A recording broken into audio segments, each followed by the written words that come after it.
Hello friends, आज मैं आपको रावण के इतिहास का दूसरे भाग के बारे में बताऊंगी। महात्मा पुलस्त ऋषि के घर में जब सुकुम अंजलि का प्रवेश हुआ तो घर स्वर्ग बन गया। कुछ समय पश्चात उनके यहाँ एक पुत्र का जन्म हुआ जिसका नाम वरुण केतु रखा गया और बाद में वो रावण कहलाया गया। एक समय पुलस्त ऋषि के यहाँ सोमभान कृतिभान केतु ऋषि उनके घर आए। वे अंगिरस कहलाते थे। पुलस्त ऋषि और उनके पुत्र मणिचंद ने उनका स्वागत किया। वरुण वहीं आंगन में खेल रहा था तो ऋषि ने उसका मस्तिष्क का अध्ययन किया और फिर वो बोले कि तुम्हारा जो पुत्र है वो राजा बनेगा। ये सुनकर पुलस्त ऋषि और मणिचंद आश्चर्यचकित हो गए क्योंकि उनके वंश में महान ऋषि मुनि हुए हैं। वरुण के बाद और महात्मा पुलस्त ऋषि के पुत्र मणिचंद के 3 और संतानों का जन्म हुआ। पहली संतान वरुण केतु थी, दूसरी संतान विभीषण और तीसरी संतान कुंभकर्ण और चतुर्थ में एक पुत्री का जन्म हुआ। जिस समय विभीषण माता के गर्भ में था तो माता बहुत ही कर्म कांड में लिप्त रहती थी, गायत्री छंदों का पठन पाठन किया करती थी। और जिस समय कुंभकर्ण माता के गर्भ में था तो माता एक ऋषि के दर्शन के लिए गई थी। उस ऋषि के पास वे विज्ञान और वायुमंडल का अध्ययन करने लगी तो वे विचार माता के घर में रहने वाले शिशु में प्रवेश कर गए। इस प्रकार माता ने गर्भ में ही अपने बालक को शिक्षा दी। अब जब पुत्र बड़े हो गए तो पुलस्त ऋषि तीनों पुत्रों को लेकर शुकदेशवंत ऋषि के आश्रम में पहुंचे। ऋषि शुकदेशवंत ने तीनों ब्रह्मचारियों के मस्तिष्क का अध्ययन किया और बताया कि जो तुम्हारा बड़ा पुत्र है वह राजा बनेगा, परंतु उसके चरित्र में सूक्ष्मता रहेगी। पुलस्त ऋषि ने कहा, यह बात तो ऋषि सोमभान कृतिभान केतु ने भी कही थी जब हमारे आश्रम में आए थे। दूसरे पुत्र विभीषण के लिए ऋषि ने कहा, यह तो साधारण कर्मकांडी रहेगा और महान होगा, अंत में यही ही राजा बनेगा।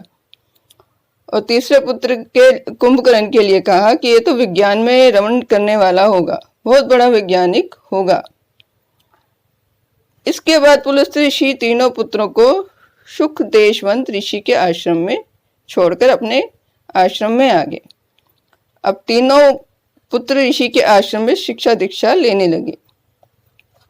एक बार वरुण यानी रावण ने गुरु से कहा कि मुझे 10 दिशाओं का ज्ञान करवाइए।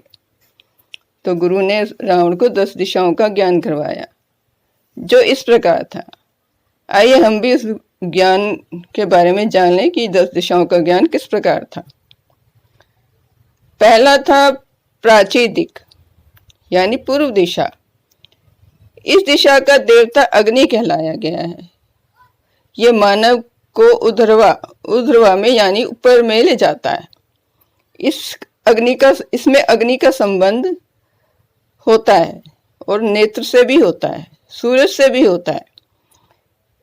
इस दिशा से सूर्य उदय होकर होता है और जो प्रकाश देता है।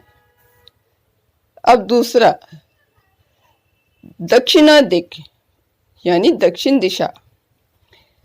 इस दिशा का देवता इंद्र कहलाता है। जितना भी विद्युत का भंडार है वो इस दिशा में ही रहता है। तीसरा बताया गया है, गुरु ने बताया प्रतीची दिक यानी कि पश्चिम दिशा। इस दिशा का देवता वरुण कहलाया गया है, जहां पर अन्न का भंडार होता है। चौथी दिशा उदीची दिक यानी कि उत्तर दिशा। इस दिशा का देवता सोम कहलाया जाता है। सोम को पान करने वाला योगी बन जाता है। ये एक प्रकार की योगिक क्रिया है।